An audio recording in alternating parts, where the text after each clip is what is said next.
Olá, Paz, tudo bem? Seja muito bem-vindo, seja muito bem-vinda.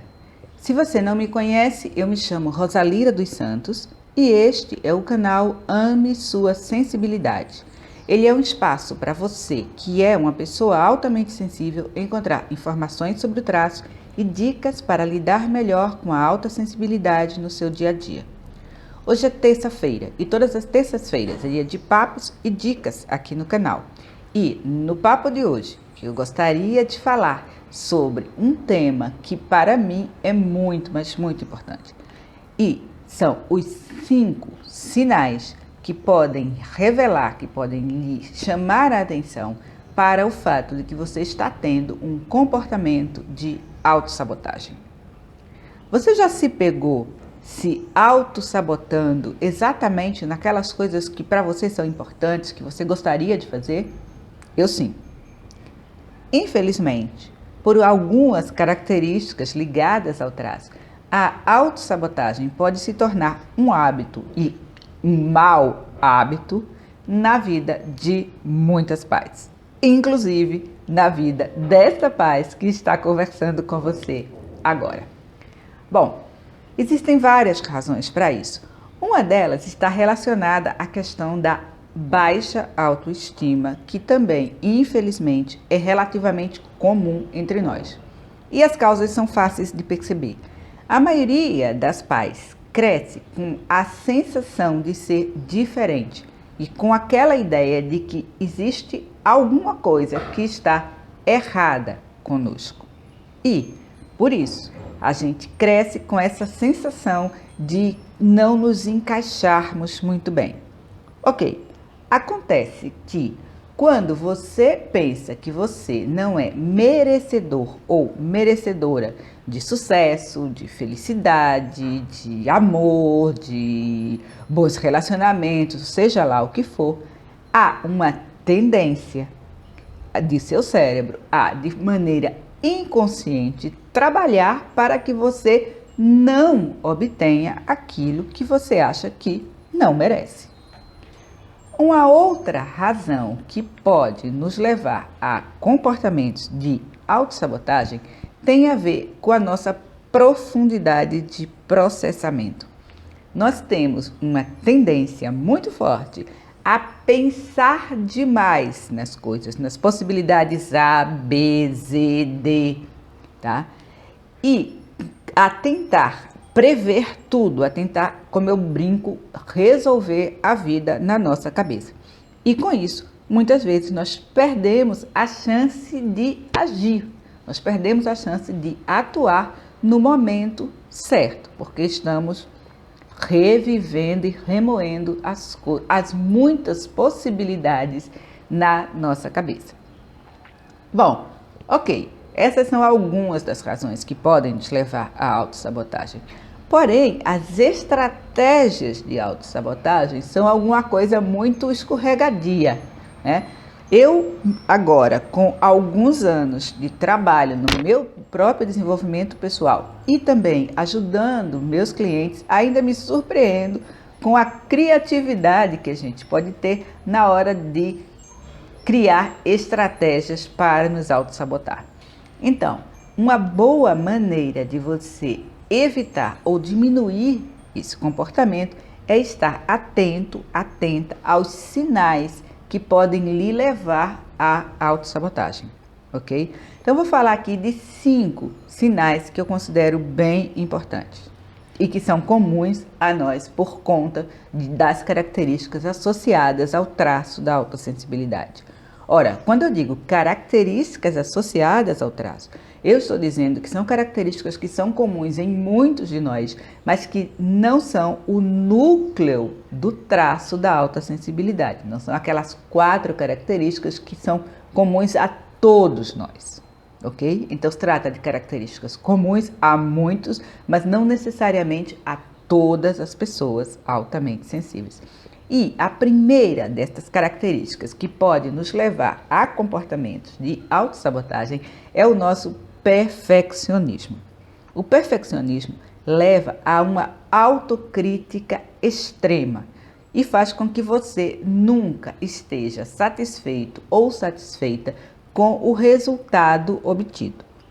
O perfeccionismo, inclusive, mantém a felicidade e a satisfação sempre mais à frente de nós. Eu gosto de brincar que parece o coelho correndo atrás de uma cenoura que está amarrada no rabo, tá? Então é algo que a gente nunca alcança.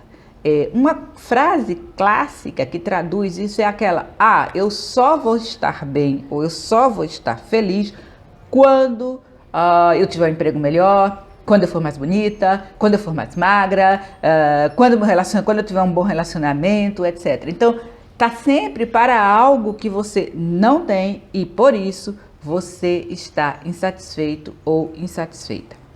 Qual é a melhor maneira de lidar com isso? Eu gosto e sugiro que você troque a palavra perfeito, perfeição, pela palavra aperfeiçoamento. Aperfeiçoar é um processo, aperfeiçoar-se é um processo. Implica em aprendizagem, implica em erros e acertos.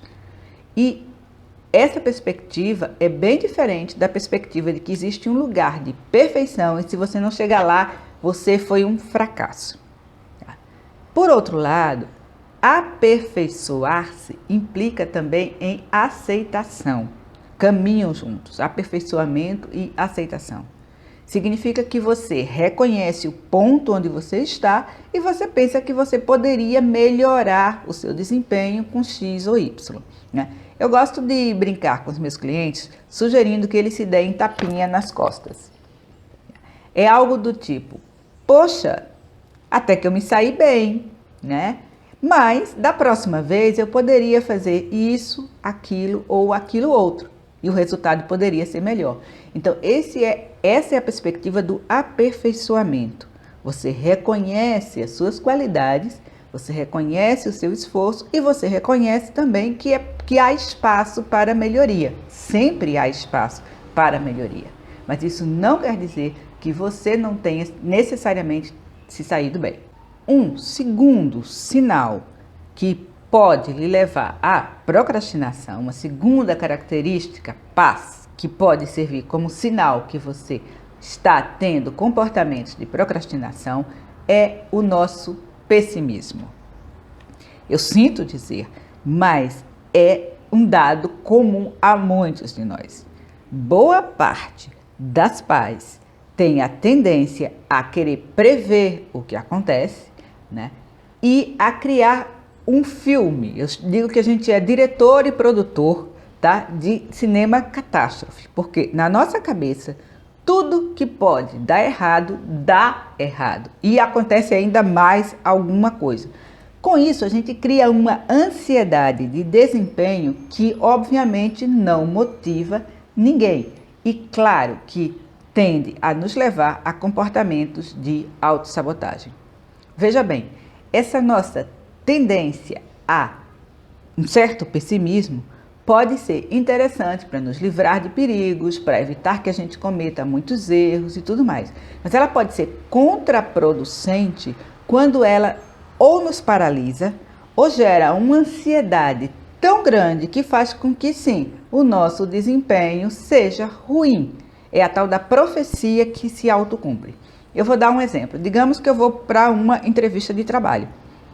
E eu passo os dias anteriores me preocupando, tentando prever quais são as perguntas que vão ser feitas, tentando prever minha resposta, vendo situações nas quais eu me atrapalho completamente, não sou capaz de responder, não sou capaz de mostrar as minhas habilidades, etc.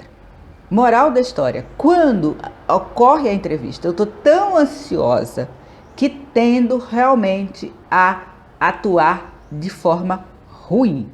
Então, nesse sentido que é a profecia que se autocumpre.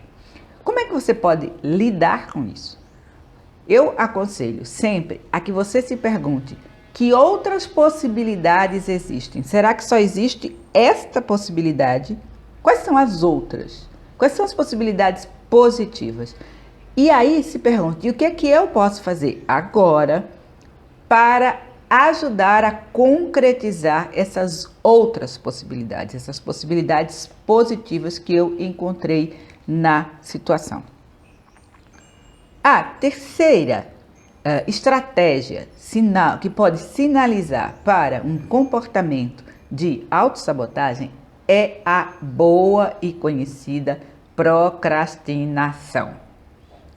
A procrastinação não é, obviamente, uma exclusividade das pessoas altamente sensíveis, mas sim, muitos de nós temos uma tendência forte a procrastinar. E já há um vídeo aqui no canal, inclusive, falando sobre autossensibilidade e procrastinação.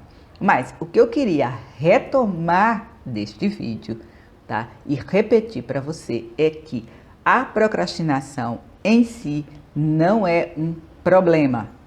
Ela é principalmente um sintoma que aponta para uma causa. E a causa pode ser o excesso de tarefas, claro.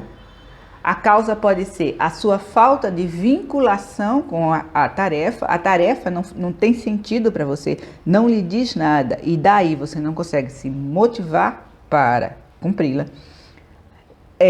A causa pode ser o seu medo de fracassar, pode também ser o seu medo de ter sucesso. Então, aqui a sugestão é: descubra qual é a razão que lhe leva a procrastinar. Descubra a causa, porque senão você vai gastar uma quantidade enorme de energia somente para se forçar a fazer a tarefa. E é claro que vai fazê-la abaixo das suas capacidades. A quarta possibilidade, quarto sinal que pode apontar para um comportamento de procrastinação, uma característica que pode apontar para um comportamento de procrastinação, é aquilo que nós chamamos de síndrome do impostor, que é a ideia de que você, de alguma maneira, não é capacitado, capacitada, adequada para aquilo que está fazendo ou se propondo a fazer. A primeira coisa que eu queria dizer é que a síndrome, e por conta disso também, você tem receio de que as pessoas descubram que você é uma fraude. A primeira coisa importante a dizer sobre isso é que a síndrome do impostor não é de maneira nenhuma uma exclusividade das pessoas altamente sensíveis. Se você parar agora para pensar em, 5 pessoas que você conhece, que você admira, é provável que mais de uma delas também padeça da síndrome do impostor. O que acontece conosco é que características tais como o tal do perfeccionismo, a intensa autocrítica, etc., podem fazer com que a gente seja vítima mais fortes da síndrome do impostor, tá? E a melhor maneira de lidar com isso é entender que, na verdade, como nós dizemos em coaching, você não é, você se torna. Ou seja, muito provavelmente você não é competente ou adequada para uma função de saída. Você se torna enquanto você vai fazendo, aprendendo, cometendo erros, corrigindo. A gente volta aqui ao tal do processo de aperfeiçoamento. O importante é que você perceba que este é um processo natural que ocorre com todas as pessoas e se disponha a aprender. Ninguém nasce pronto. E pensar assim vai levar à angústia, à ansiedade e aos tais comportamentos de autossabotagem. E a quinta e última razão que lhe leva a comportamentos de autossabotagem que você deve prestar atenção é o fato de estar cronicamente queimado ou queimada. A essa altura, é claro que você já conhece a palavra burnout. Burnout significa exatamente estar esgotado ou esgotada por conta do excesso de trabalho. E acontece que boa parte das pais somos, viciados em trabalho. né? Nós trabalhamos em demasia por uma série de razões, algumas que eu já apontei aqui: excesso de autocrítica, perfeccionismo, síndrome do impostor, etc. Tudo isso nos leva a nos sobrecarregarmos de trabalho.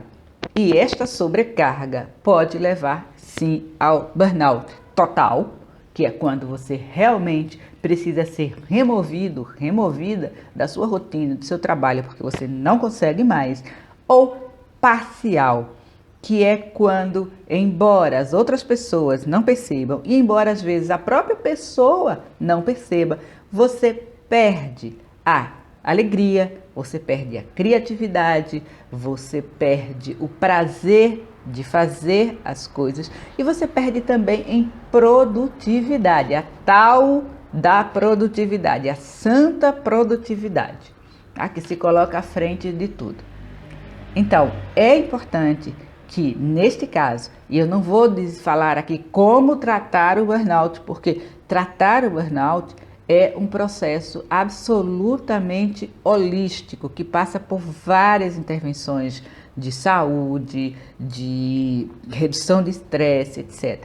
Mas o que eu quero, o que eu acho importante sinalizar são duas coisas. A primeira é que é importante que você perceba que é necessário que você tenha tempo para se recuperar. Ninguém é um motor de moto contínuo, trabalhando o tempo inteiro e se preocupando o tempo inteiro. E você, em particular, por ter esse sistema nervoso tão receptivo, precisa de tempo para se recuperar. Então você precisa alternar entre o tempo de trabalho, de esforço e o tempo de repouso. Você precisa de tempo para se refazer. E a segunda coisa que eu acho importante, quando você percebe que pode estar vivendo, como boa parte das pais, à beira de um burnout, é você pensar a qualidade do seu trabalho versus a quantidade de esforço que você coloca. As duas coisas não são necessariamente diretamente proporcionais, elas não crescem na mesma linha. E por vezes, se você se permitir, se dar o descanso, se refazer, você vai ver que a qualidade do seu trabalho é melhor, ainda que a quantidade de esforço que você despreende nele não seja menor, tá? Então, eu queria trazer essas 5 estratégias, 5 sinais que podem lhe levar a comportamentos de autossabotagem e gostaria que você, agora que os conhece, buscasse identificar se eles estão ou não presentes na sua vida e atue de maneira a eliminar ou a reduzir o impacto que eles têm na sua vida e principalmente o impacto que eles podem ter na realização dos seus planos. Porque no momento em que você está vivendo com muitas práticas de autossabotagem, embora você consiga avançar, às vezes você consegue avançar um pouco, né? Isso lhe custa o dobro de esforço e não traz por vezes os resultados que você deseja ou necessita. Então é importante que você se dedique um pouco de tempo a examinar a sua vida, a encontrar a presença ou não desses sinais e a preveni-los para evitar os comportamentos de autossabotagem, ok? Bem, pais, este foi o Papos e Dicas desta terça-feira. Como sempre, eu espero que o conteúdo tenha lhe sido útil. Como sempre, também eu lhe peço que, se você gostou, clica aí no link e assine o canal, aciona o sininho para saber quando houver um vídeo novo e tudo mais. Mas, também como sempre, e para mim mais importante, se você conhece uma pessoa altamente sensível, cujos comportamentos de autossabotagem dificultam que ela atinja os seus objetivos, dificultam que ela se mostre, que ela mostre o seu trabalho, que ela permita que as pessoas conheçam as suas qualidades, por favor, compartilhe este vídeo e me ajude a difundir informação e informação de boa qualidade sobre a autossensibilidade aqui no Brasil. Muito obrigada por ter me assistido. Beijos e bênçãos. e até a próxima. Tchau!